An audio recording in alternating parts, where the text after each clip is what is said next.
Assalamualaikum warahmatullahi wabarakatuh. Bismillah, alhamdulillah, assalatu wassalamu ala rasulillah Muhammad ibn Abdillah, la hawla wa la quwata illa billah. Pemirsa NTV rahimakumullah, pada kesempatan kali ini kita akan membahas berkaitan dengan problematika sholat tarawih yang mungkin di banyak wilayah itu dilakukan dengan cepat. Lalu bagaimana hukum pandangan syariat dalam hal itu? Sholat tarawih itu sebetulnya kata cepat itu ya itu banyak tafsirannya ya, banyak maknanya. Kalau cepatnya syarat rukunnya masih terpenuhi, tidak melakukan hal-hal yang membatalkan sholat, berarti ya cepatnya itu artinya masih sah. Artinya kalau sah itu nanti potensi diterima jika memang sesuai dengan syarat-syarat amal diterima, ya bisa diterima oleh Allah amalnya. Akan tetapi jika memang di situ itu ya, ada satu rukun yang tidak dilakukan, maka ya tidak sah. Oleh sebab itu gini, saya kasih awalan dulu. Jadi kita itu kalau umpamanya kita sebagai makmum, kalau kita sekiranya masih fisik kita itu ya kuat dan seterusnya, kita masih memungkinkan banyak waktu, ya carilah tarawih-tarawih yang tidak terlalu cepat. Karena rawan, barangkali imamnya nanti lahan itu sampai yugoirul makna, yang merubah makna, bacaan Fatihahnya tidak tepat ya, sehingga tidak sah. Itu kan rawan. Kalau seperti itu rawan. Nah, cobalah kita parameter kita, perbandingan kita yang agak luas. Coba kita lihat mungkin ditarik ya, tarawih itu sampai berjam-jam, bahkan diulangi lagi dari masjid satu ke masjid yang lain. Mungkin di sana di Mekah juga demikian. Ya di berbagai daerah ya, di pondok pesantren juga banyak yang melakukan hal seperti itu.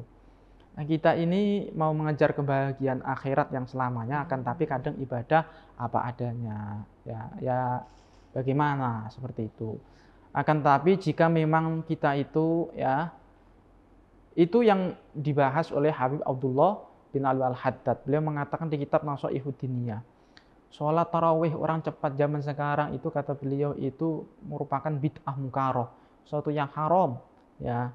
Kenapa? Itu dia tergoda oleh setan ya. Kadang sholat tarawih tomakninah tidak, kadang Fatihah yang rukun qauli itu tidak terucapkan dengan jelas dan seterusnya, hanya sekedar formalitas, hanya sekedar tren-tren belaka, hanya sekedar ya seperti itulah, hanya sekedar kebiasaan-kebiasaan, tidak ditata, tidak diatur ya caranya.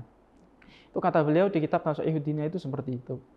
Lah, namun pertanyaan bagaimana? Nanti kalau sudah terpaksa ternyata punya imamnya cepat, kita sebagai makmum ini bagaimana? Seperti ini.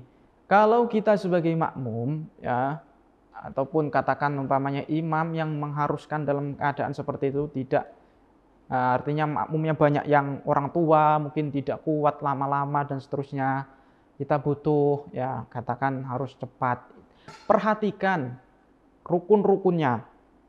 Ya. Coba rukun qauli mulai dari Allahu Akbar. Allahu Akbar. Yang jelas rukun qauli itu harus terdengar minimal oleh telinganya sendiri. Haitsu yusmi'a nafsahu. Benar, di telinganya sendiri dengar. Jadi harus jelas Allahu Akbar. Jangan sampai Allah saja, Allah Akbarnya tidak. Mungkin Akbarnya dibaca di dalam hati. Itu dalam mazhab Syafi'i tidak sah. Seperti itu. Jadi harus terdengar oleh telinga sendiri.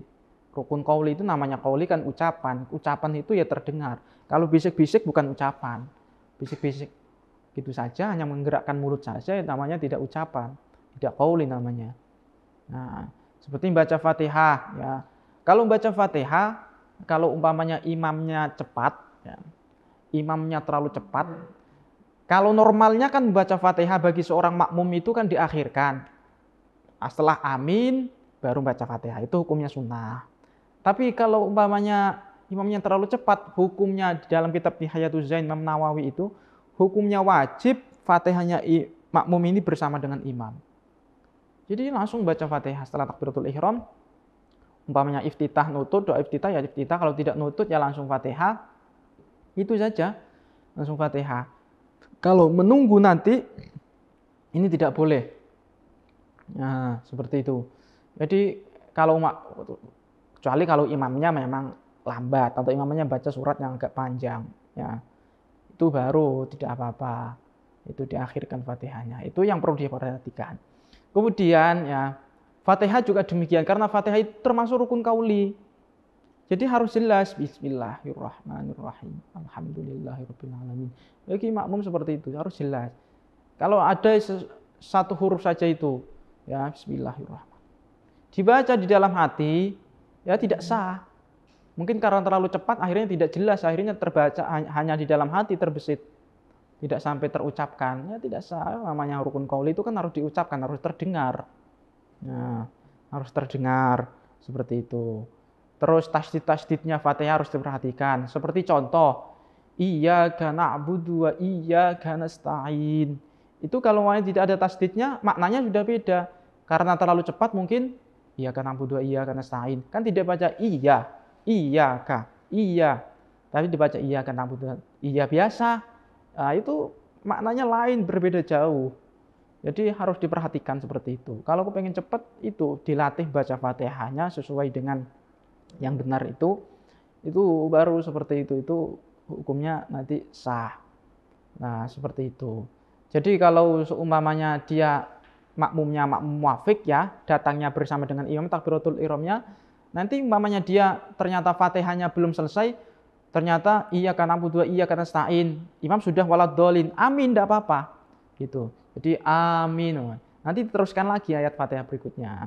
Seperti itu. Nanti kalau imamnya sudah rukuk bagaimana? Ya apa teruskan saja. Ya, teruskan saja sampai nanti sujud kedua. Kalau makmum masbuk itu baru nanti tidak perlu menyempurnakan Fatihah. Makmum masbuk itu yang tidak cukup membaca Fatihahnya. Datangnya itu tidak cukup membaca Fatihah bersama imam itu. Jadi nanti ditanggung itu sama imam. Nah, seperti itu. Terus tahiyat juga seperti itu. Ya, yang tasdid-tasdidnya tahiyat karena itu rukun qauli juga. Seperti at-tahiyyatul mubarakatus sholawat. Jangan at-tahiyyatul mubarakatus, at-tahiyyatul. Itu di situ itu kalau terlalu cepat, orang terlalu cepat itu kadang tidak terbaca. Tasdidnya tidak terbaca. Tidak at-tahiyyatul, tidak seperti itu. Tapi at-tahiyyatul. Nah, itu perhatikan itu rukun-rukun seperti itu. Nah, kemudian salam. Salam itu ada alnya assalamualaikum. Karena mungkin terlalu cepat. Assalamualaikum warahmatullahi wabarakatuh. Assalamualaikum bukan assalam tapi salam. Assalamualaikum. Itu diperhatikan juga. Nah, intinya salam pertama itu kan termasuk rukun. Kalau salam kedua umpamanya agak keliru seperti itu, tidak apa-apa ya. Karena hukumnya sunnah salam kedua itu. Bacaan-bacaan juga yang diperhatikan lagi ya. Umpamanya bacaan ruku, tasbihnya satu kali saja, yang penting bacaannya jelas. Subhana rabbiyal azimi wa bihamdi. Jelas, satu kali tapi jelas. Kalau bacanya 3 kali tapi gerus tidak jelas, maknanya tidak ada itu. Lah, itu kalau maknanya tidak ada, satu kali saja, satu kali. Karena mungkin imamnya cepat. Maka ketika i'tidal juga seperti itu. Rabbana walakal hamd. Nah, seperti itu. Jadi tidak usah, mungkin kalau lengkap tidak nutut ya tidak mencukupi, itu saja singkat itu boleh dengan catatan itu tadi. Kalau kepengen mendapatkan pahala, diucapkan sampai terlontar lewat lisannya, sampai terdengar suaranya. Kalau tidak dalam hati tidak. Yang di dalam hati itu kan hanya niat itu.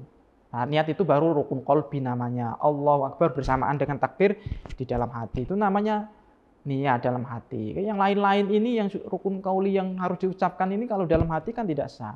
Hanya niat itu. Ya, kiranya seperti itu. Mungkin panduan sekilas berkaitan dengan sholat tarawih cepat akan tapi tetap sah. Ya, semoga ada manfaatnya.